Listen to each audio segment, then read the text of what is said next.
नमस्कार विद्यार्थी मित्रांनो, मी काटे सर.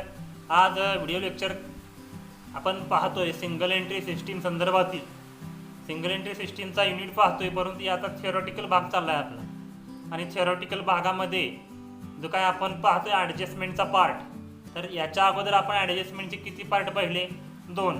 आज ॲडजस्टमेंटचा पार्ट नंबर लास्ट 3 पाहणार आहोत. ठीक आहे. तर ॲडजस्टमेंटचा पार्ट नंबर 3 यामध्ये सुद्धा 5 ॲडजस्टमेंट आहे, त्याचा अर्थ आपण समजून घेणार आहोत. या ठिकाणी पहिली ॲडजस्टमेंट कोणती आहे म्हणजे 7 नंबरची ॲडजस्टमेंट, इंटरेस्ट ऑन लोन.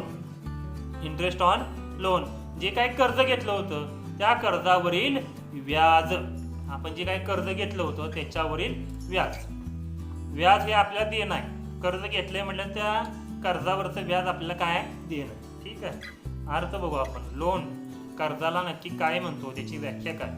त्यांनी सांगितले the amount borrowed by the business. आपण व्यवसायासाठी काय केली, एक रक्कम काढलेली आहे किंवा कर्ज म्हणून घेतलेली आहे. द अमाऊंट बॉरोड, त्यांनी सांगितले the amount borrowed by the business. बघा, आपल्या व्यवसायासाठी आपण एखादी रक्कम काय केली, कर्ज म्हणून घेतली.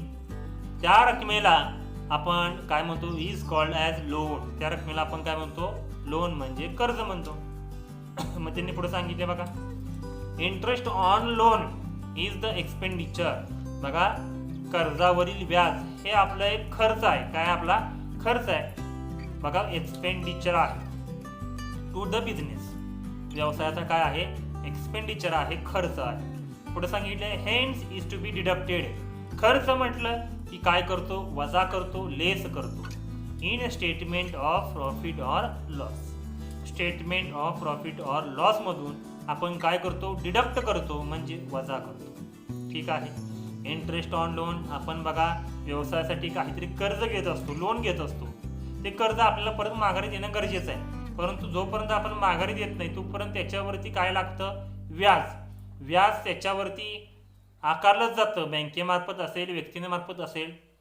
आता व्याज आकारलं जातं म्हणजे आपण व्याज देणं गरजेचं आहे. ठीक आहे. मग तो आपला काय खर्च, आपल्याकडून पैसे गेले तर तो आपला काय खर्च किंवा लॉस असतो. परंतु कर्जावरील व्याज हा आपला एक्सपेंडिचर आहे. पुढे बघू शकता इंटरेस्ट ऑन कॅपिटल. बघा, कॅपिटलचे आपण पाठीमागे 4 मुद्दे मी तुम्हाला सांगितले. ॲडिशनल कॅपिटलचा मुद्दा बघताना मी तुम्हाला एकूण 4 मुद्दे सांगितले. Opening capital, closing capital, additional capital आणि ॲडजस्टेड कॅपिटल असे एकूण 4 कॅपिटल असतात. आणि 4ही कॅपिटल आपण सिंगल एंट्री सिस्टीममध्ये पाहणार आहोत. ठीक आहे. परंतु त्या 4ही कॅपिटलवरती आपण व्याज आकारणं गरजेचं आहे का. जे काय आपण भांडवल व्यवसायासाठी दिलं होतं त्याच्यावरती आपण काय करतो, व्याज आकारतो. बघा, मी आता व्यवसायाचा मालक आहे. मी आता व्यवसायाचा काय आहे, मालक आहे. ठीक आहे. व्यवसायाचा मालक आहे म्हणजेच काय, व्यवसायामध्ये मी काय केलंय, भांडवल गुंतवलंय. काय केलंय, भांडवल गुंतवलंय. एक 10 लाख रुपयाचं भांडवल गुंतवलेलं असेल तर व्यवसाय चालवण्यासाठी भांडवल गरजेचं असतं. ठीक आहे. भांडवल मी त्या ठिकाणी गुंतवलेलं आहे, परंतु त्या ठिकाणी मला काहीतरी आणखीन फायदा व्हावा, माझा उदरनिर्वाह चालावा. ठीक आहे. माझा वैयक्तिक खर्च भागावा, यासाठी मी काय करतोय, त्या भांडवलावरती मी आपल्याच व्यवसायाकडून काय करतोय, व्याज आकारतोय. व्याज आकारतोय. मला काय पाहिजे, व्याज पाहिजे.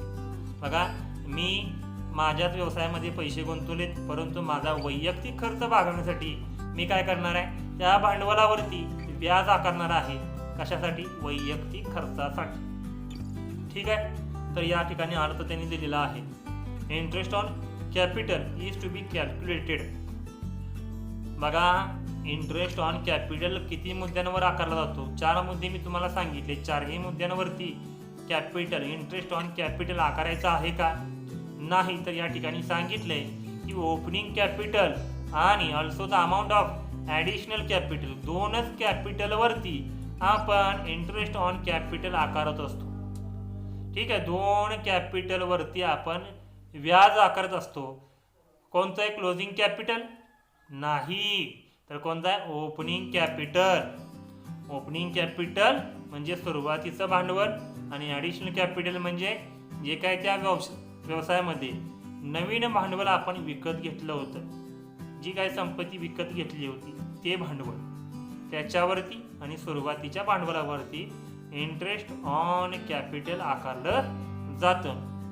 बघा, इंटरेस्ट ऑन कॅपिटल हा आपला खर्च आहे, एक्सपेंडिचर आहे. काय आहे?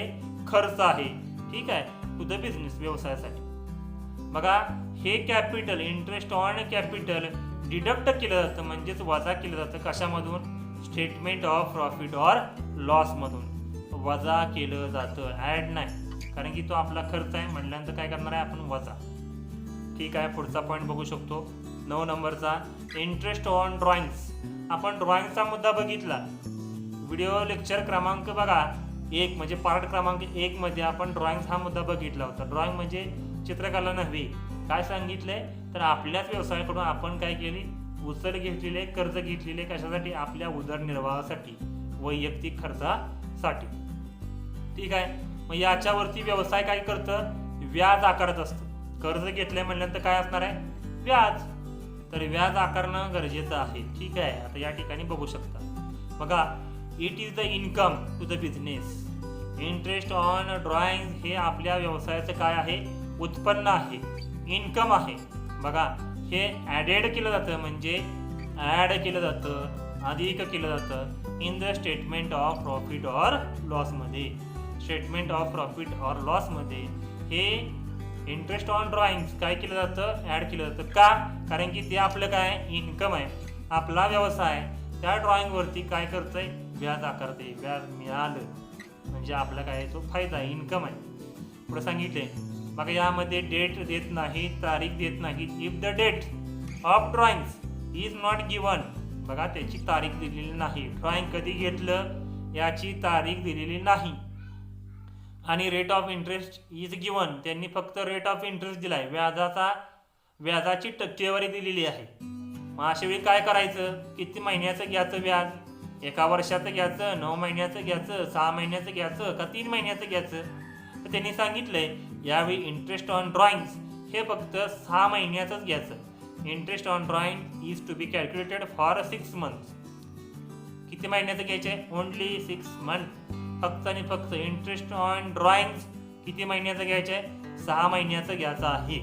ठीक आहे, आता शेवटचे 2 पॉईंट बघतोय आपण. सेकंड लास्ट पॉईंट कोणता आहे बघू शकता. आउटस्टँडिंग किंवा अनपेड एक्सपेन्सेस. आउटस्टँडिंग किंवा अनपेड एक्सपेन्सेस याचा अर्थ बघू आपण पहिल्यांदा. नक्की आउटस्टँडिंग एक्सपेन्सेस म्हणजे काय किंवा अनपेड एक्सपेन्सेस म्हणजे काय? बघा, त्यांनी सांगितले expenses due but not paid. त्या ठिकाणी एक दुकान आहे, त्या ठिकाणी मी चहा पिण्यासाठी गेलो होतो.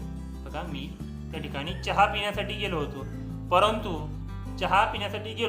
चहा पिला, परंतु पैसे दिलेले नाहीत. म्हणजे काय की सर्व्हिस, सेवा घेतली परंतु पैसे दिले का? पैसे दिलेले नाहीत.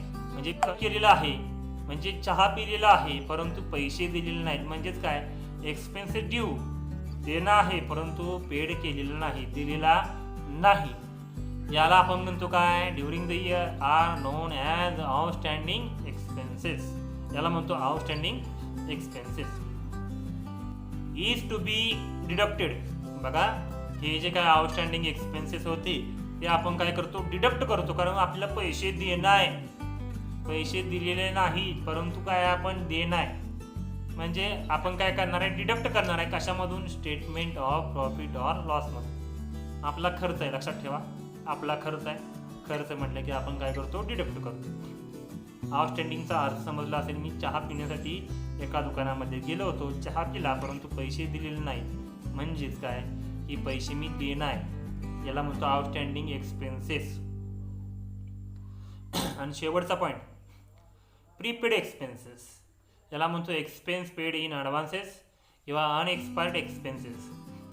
आता या त्यानंतर आपण एक एक्झाम्पल बघूया. बघा, in the business certain expenses.